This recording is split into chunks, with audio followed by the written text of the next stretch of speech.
So before we announce the results, let me do a quick round of thank yous to the people that made it happen this year.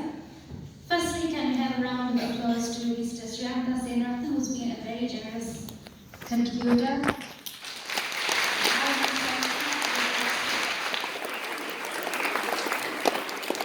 We've been part of the competition from the inception, and it is a very fitting thank you and his way of saying thank you to keeping this competition alive.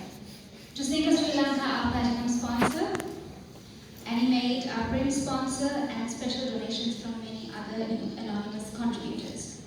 We also want to thank our judges for the girls' panels, Mr. Anuk, Silva, Ms. Nadishka, Aloysius, and Dr. Anasuya, Subasinghe. We also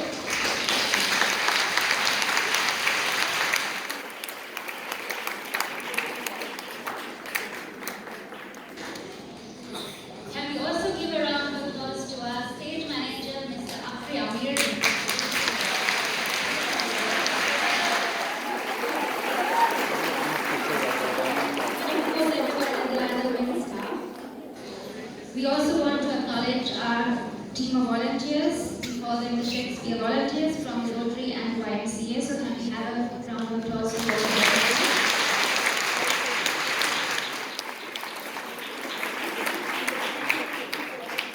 And finally, to all of you, the students, the teachers, parents, and directors, all of you have worked for months and months and months. Sleepless nights, lots of rehearsals. So give all of yourselves a big cheer.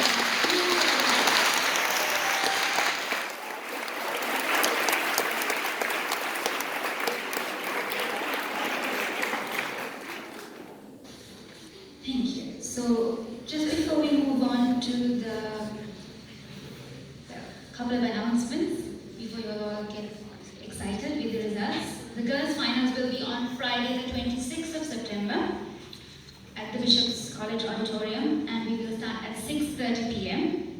The rehearsals, if you are getting to get through to the finals, will be on the 24th of September from 9 a.m. And after the 4 finalists are announced, we ask that we have one representative from each of the 4 schools on stage so that we can have a draw.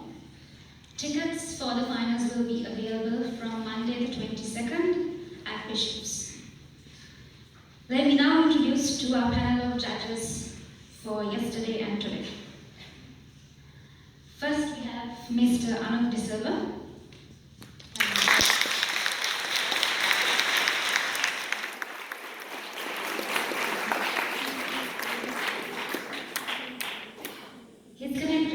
Anuk's connection to the All-Ireland Inter-School Shakespeare Drama Competition stretches back almost 3 decades, and he first appeared on its stage in 1997.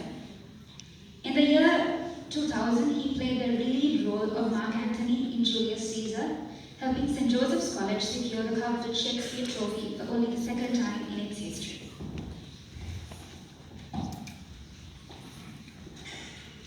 Since then, Shakespeare has remained a constant companion in Anuk's theatrical life. He has taken on one of the bard's most complex roles as Prospero in The Tempest with Anuk the drama, and has been involved in productions.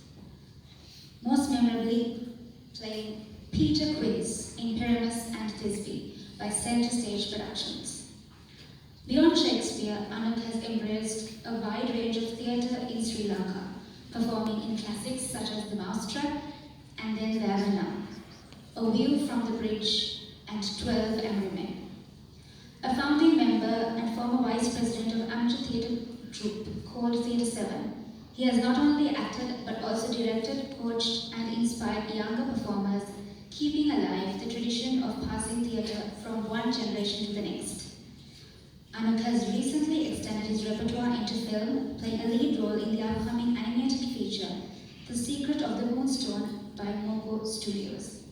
Professionally, he is a seasoned brand and communications leader who has held senior roles at Standard Chartered Bank and Brandix, applying his storytelling and stagecraft to the corporate sphere. Now based in Melbourne, and flew down specially to be on the panel of judges, he continues his career in marketing while remaining deeply connected to theatre. Next we have Miss Nadishka Aloysius.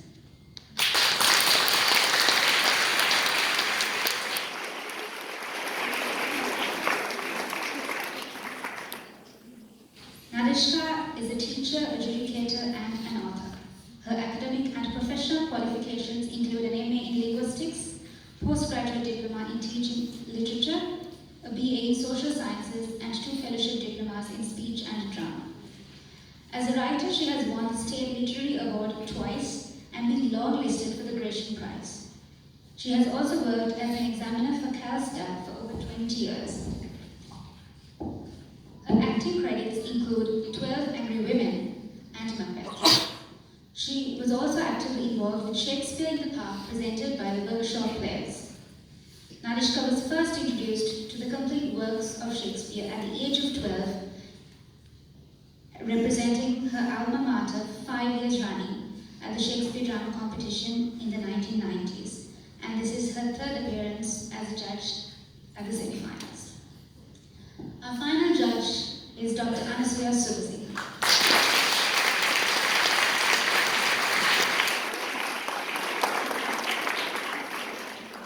Dr. Anasuya is a senior lecturer in drama and theatre at the University of the Visual and Performing Arts, where she also serves as head of Department of Drama, Ballet and Modern Dance.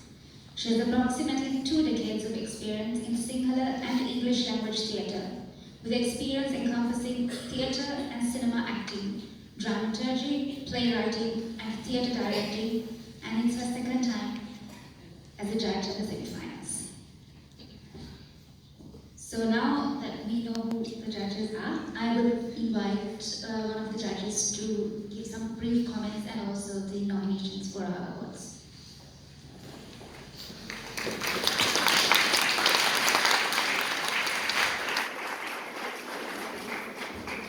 Thank you, Lasika, and thank you and the organizers for inviting us to judge the girls' edition of the Shakespeare Drama Competition for 2025, the 50th anniversary of the competition.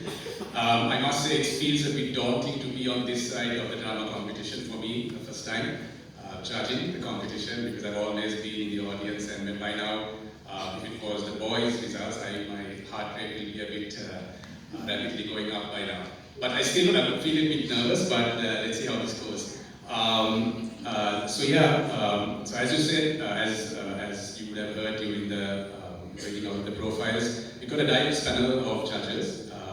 So thank you, Nasika, for selecting a diverse panel. As you heard, there's an academic, there's a teacher, there's a writer, and there's a performer as well. So we have a good diverse judging panel to look at various aspects of the performances that we saw during the last 2 days. First of all, I would like to congratulate all the schools for performing, the directors, the teachers in charge, the principals who supported, the students who came up on stage, the other students who helped backstage and with other technical duties, and most importantly, the parents who allowed their children to come for rehearsals. I'm sure there would have been late night rehearsals, and so on and so forth, broken limbs, sore throats and things like that. So give yourselves a big round of applause for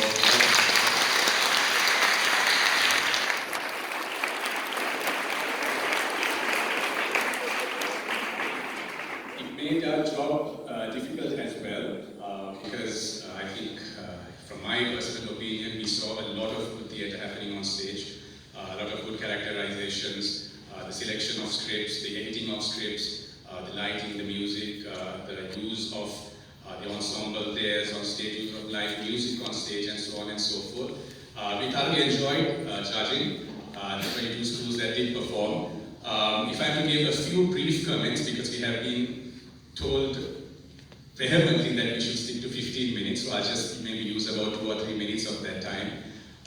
So I will give my comments from a performance, from an acting or directing perspective, because that's how I know Shakespeare, that's how I go to learn Shakespeare, that is how I learn Shakespeare, from my mentors and peers who taught me 20-25 years ago. As actors, I know when you're getting introduced to Shakespeare, you don't study Shakespeare as a subject. It can be a bit daunting trying to understand the text. and you can imagine how difficult it might be to the audience to understand it when you come and perform it here on stage.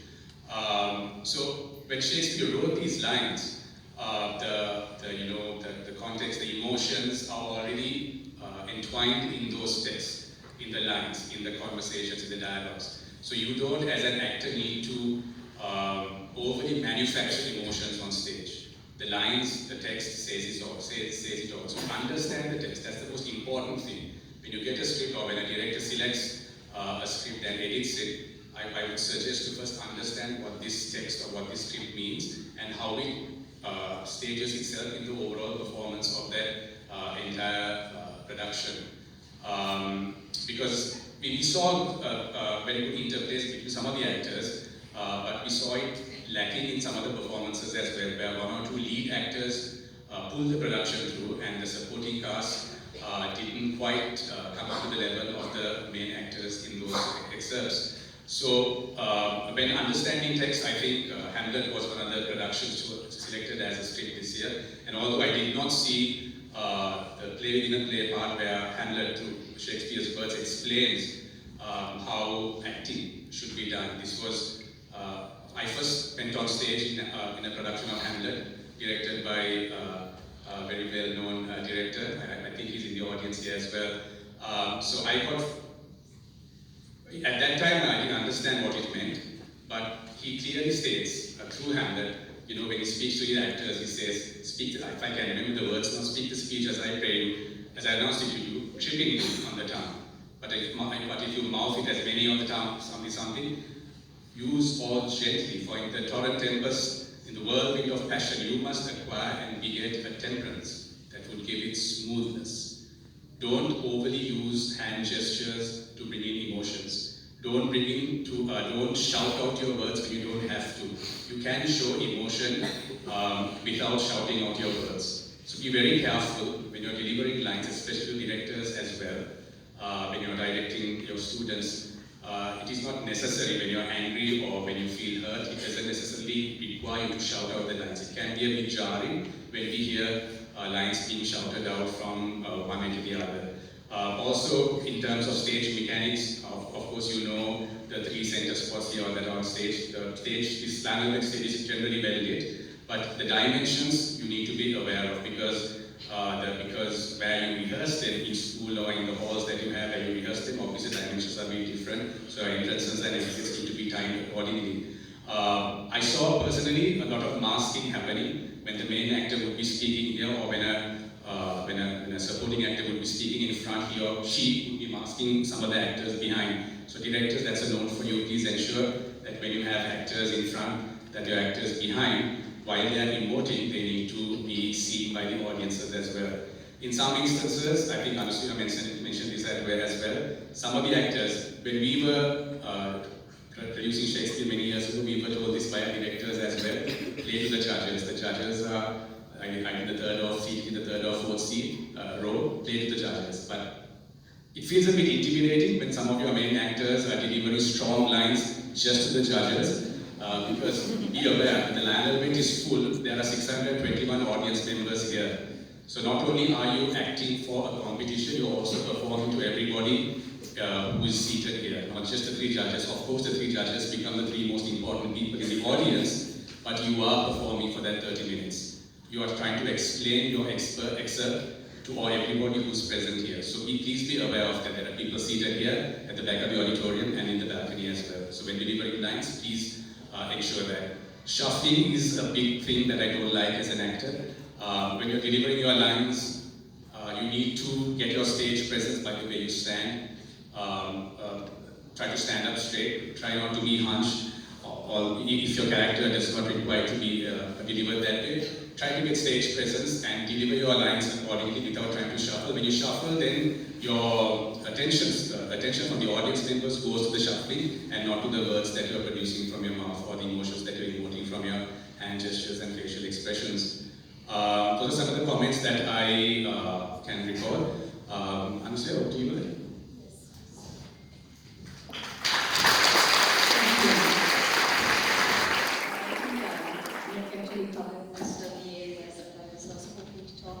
But just a few other pointers. Thematically, Sometimes you do it for effects, so you have something happening on stage to create that effect, and then for the rest of the performance, none of that is brought in. So ensure that thematically you are consistent. It has to be a 360-degree idea that works right across the entire performance, whether it's the acting style, the props and sets, which we call scenography, which is sets, props, costumes, music, lights, all that, stage management, that all falls into the category of scenography. So be consistent and make sure that all the actors, everyone, part of the backstage crew, everyone understands the key themes, the idea. And also when you're rehearsing, those who are going into the finals, when you're rehearsing, make sure that you watch the entire rehearsal process from the wings, or that you don't go about, or you're on the phone, or you're chit-chatting. Watch, because it's really important to maintain the rhythm of your performance. Timing is everything, especially with comedy. Comic timing is everything. You can't create comic timing, you have to sense it sometimes. And that sensing comes from the lines itself, right? So let the lines speak the character, as opposed to the character speaking the lines, or the actor speaking the lines, I would say, right? These are beautifully crafted, very carefully crafted lines. There's nothing that we can really throw away. So if you really go to the crux of the character, the lines, and really try to speak the meaning of it, it is funny, or it is tragic on its own. So try to understand the idea in the lines, right? And again, as Anuk said, shouting that's not, you don't have to go overboard with when you emote. For instance, if you're actually trying to drive a message home, tell somebody something very, in a very strong kind of tone, the quieter you get, the stronger you can project it, for instance, right? Sometimes when you say, if you shout, I want to kill you, and then, or instead you just actually look at that person and quietly say, I am going to kill you. You just know that it would happen, right? So it's not a false, it's not, you're not bluffing. So just try to understand that shouting is not sometimes necessary. So quieten down some of the important lines so that it's not nonsensical shouting for the audience, but we really listen and we go the entire journey with that character, and we understand it better, we relate to it better, we empathize better, right? So make sure that you stay with us, you keep us with you by speaking the lines with clarity. Right? This is for the directors as well as the actors. And another point is, so emotions doesn't mean you have to shout or you have to throw your arms around. Compose yourself, because otherwise it does sometimes tend to get a little too noisy. We call it visual noise, right? There's so much movement. And also, just be careful, especially with the comedies, that not everyone is moving around all the time, because we need to pay attention to a certain character. But if there's so much movement on the other side, you do distract the audience, right? So be careful in controlling. You have to be quite economical with your movement on stage, right? So just have to do that editing in terms of the physical movements, the blocking, all that as well. So that's the point for the actors to think about, for the directors to think about. Also, we saw some sets and props which were kind of out of place. Make sure that you pay attention to all the details.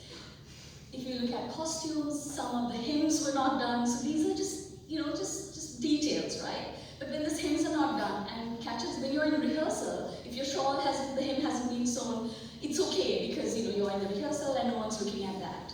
But then once it catches the light, right, you can see bits of string hanging out, and that is also distracting. It looks tacky.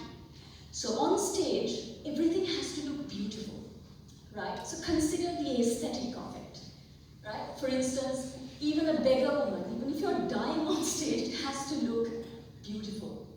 That is something that you really need to think about. Even a beggar has to look good on stage. Then this doesn't mean they have to be dressed well, right? What I'm saying is the detail in the costume, in terms of the color, or the representation of the character, the interpretation of the character has to be well thought through. There has to be something aesthetic about it, right? So those are the elements that you might have to, consider. And don't seek the audience's attention, right? Never do that. You already have it. The moment you step on stage, you have all our attention, each and every one of you. Even if it's 100 people on stage, we are all watching each and every one of you. Don't play for the audience. Play for the moment, right? Play that character, be in the moment. Don't think about just absolutely ignore the judges, right? The rest of the audience might actually be more important. Your team members who are in the audience are more important than the judges. Actually, at least try to think of it that way. When you play, in future, when you play for the finals, ignore the judges. Play for yourself. Play for your team. Play for whatever the process that you've gone through during your rehearsal process, right? Also, just don't worry about winning. Theatre is not about winning, because the characters in the plays are not always winners, right? So to empathize with them, you kind of have to understand that we can't always win in life. That's the reality. But also, the winning is in how you absorb the process, right? How you carry yourself as a team player throughout the process, how you support each other, how you turn up on time, how you do your learning, off stage, how you think about your character and you bring value when you coming to your rehearsals, right? That is what's important. That's where the winning is, right? And if you've done all that work, it's not difficult to score. I can tell you that. So, yeah, don't worry about winning. I must say though, I'm going to wind up now. I must say that it was very heartwarming to see all these young, strong, talented women, right, on stage.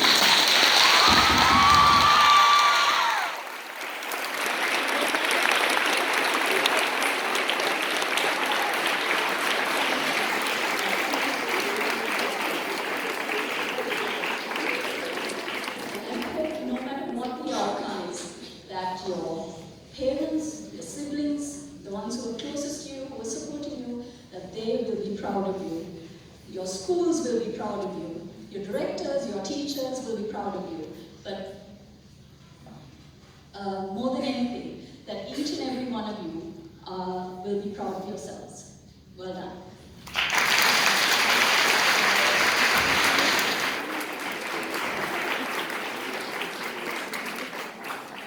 Okay, so I'm going to jump in with 3 or 4 very minor things. Rasika is glaring at me. Okay, timing. Right, be very careful of blackouts. We had a lot of blackouts. I have blackout written all over my sheets, which I do not want to do the next time I come to judge if I'm asked again. So please. Okay, that's one thing. Second thing is, this is the 3rd time I'm judging, and I was wonderfully surprised because the selections were edited a lot better than they were the last time I was here. So that is fantastic. Also, your speech was clear. I remember the first time I judged, I was mourning that I did not understand what you were saying. But today, I mean, out of the 24, 95% of the performers were very clear in your speech. And that's very important because, like they said, the language is what is driving the entire thing. So again, very well done. One little note on characterization. I know all of you enjoy being on stage and you want to kind of have your moment and all that. But if you are in period costume and your setting is 500 years ago, don't come and do that, because there is a little bit of that. If you're modern, okay, it fits. Like, you get what I'm saying. So these are just little things that I want to add on top of what they said. I shall now get down to what I'm actually supposed to do, which is the nominations. Are you ready?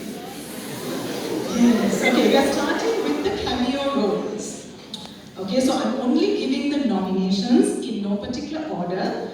The actual winners will be announced afterwards. So we have the old lady from G13.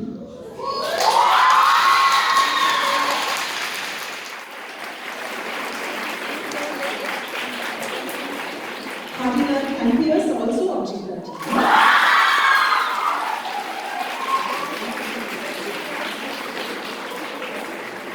The statues from G11.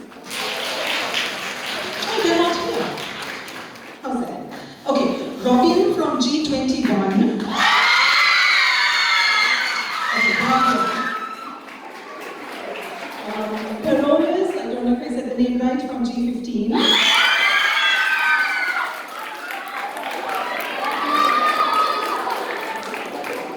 The priest from G7. And John Berry from G18.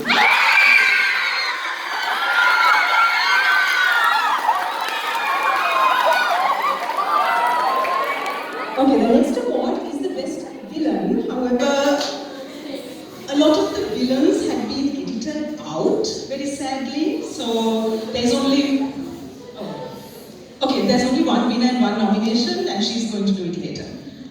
Okay, so I will move on. Best comic role. The nominees are Benedict from G11,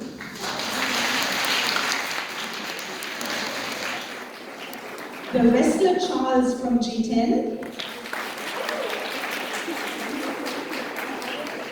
Orlando also from G10, and Mistress Page and Mistress Ford from G21.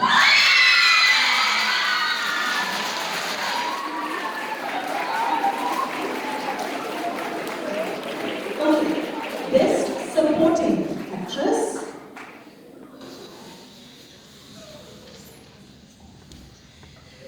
Cassio from G19.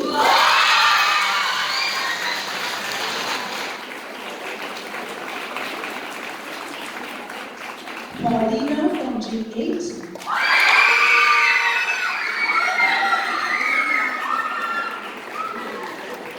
Emilia from G6.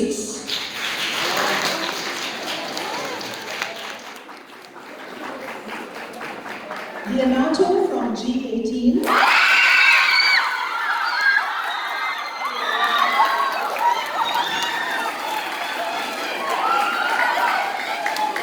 And Desdemona from G6.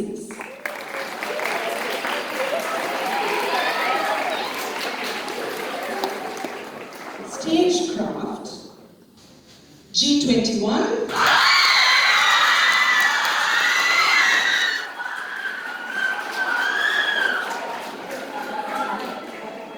G16.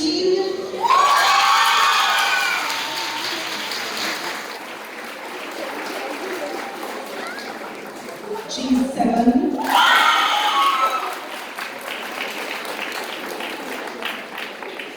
G1.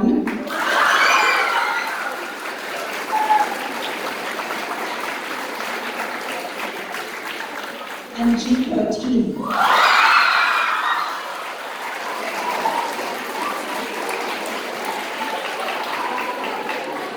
The one that you all been waiting for. These are the nominees for Best Actress.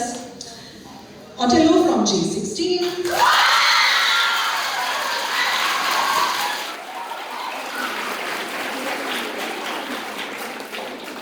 Otello from G6.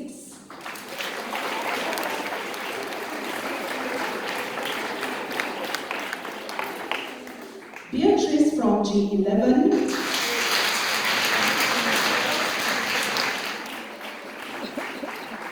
Catherine from G13.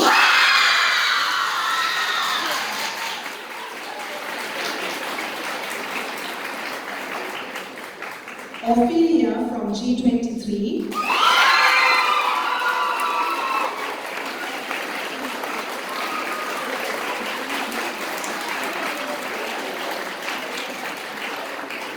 Helena from G15.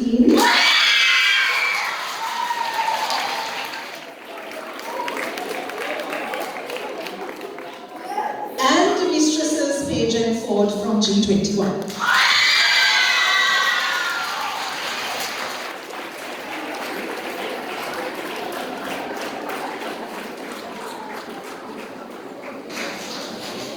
Thank you to our three judges for the comments and the nominations.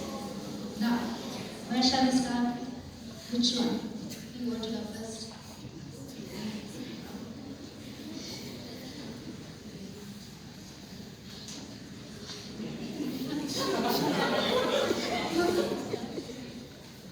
Right, so let's start with the team awards first. So for best stagecraft we have G21.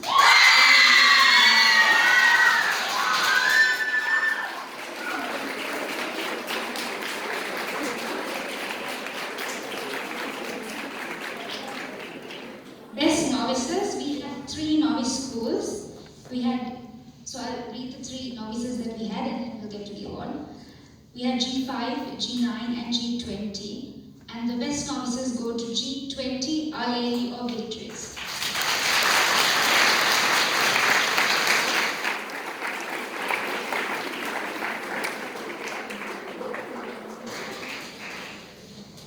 Right, the individual awards. So this year we have a new role, which is best performance in a cameo role.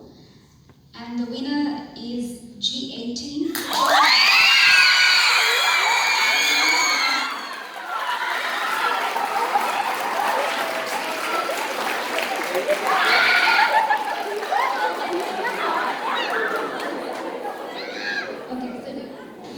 If you could just wait until I read out the name and the school as well before you start cheering.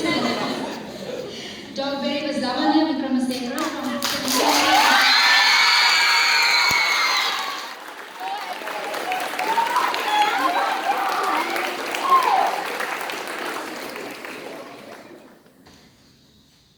Best portrait in a villain role. So this goes to G16, Iago.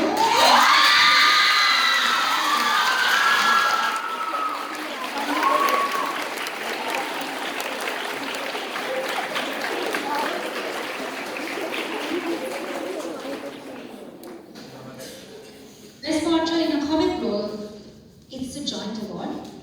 To G21,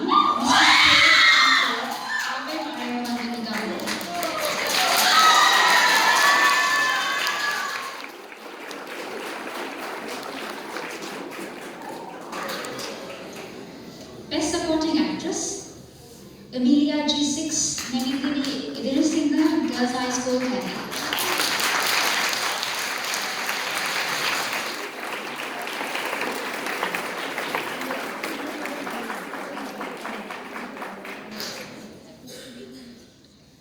And finally, Best Actress goes to Othello from G16.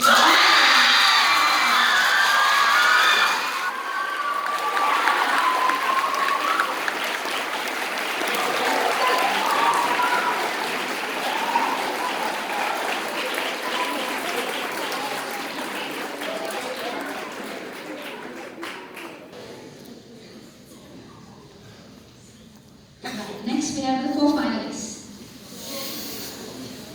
So just a reminder, when your school is called out, if we can have one person from the cast up on stage.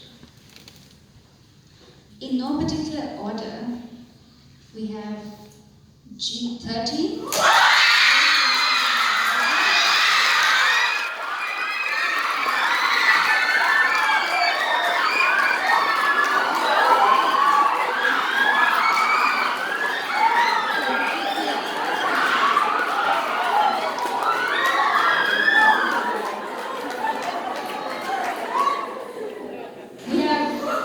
G7, Bishop.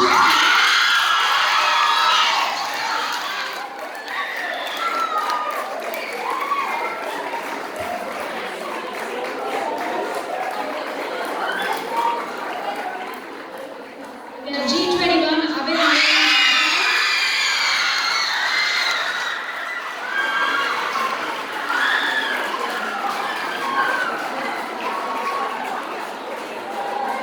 One more school. Which one do you think it is?